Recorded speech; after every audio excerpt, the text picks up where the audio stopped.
In one of my video replies to VenomFang X, I asked why it is that the crucifixion of Jesus absolved the rest of humanity for their sins. What's the point of punishing the innocent for the crimes of the guilty? Well, some guy gave a goofy answer to that question. This comes from your flawed sense of justice. If someone does something wrong, they aren't always liable to face a consequence. In my opinion, in some cases, as long as a consequence is fulfilled, then justice is served.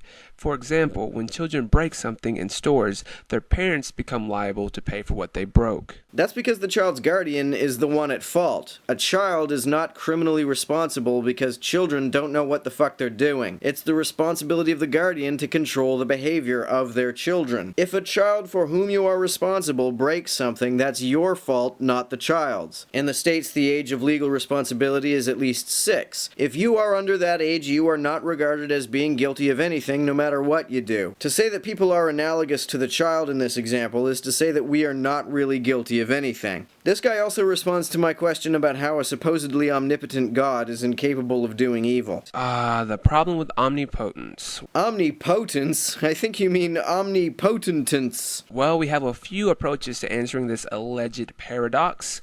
The first one being the Alvin Plantinga solution, which says God can do all things that are logically possible. Which would have to include doing evil. If I'm able to fucking do it, then it's logically possible. The second approach we can take to this is that God can do the impossible, but chooses not to.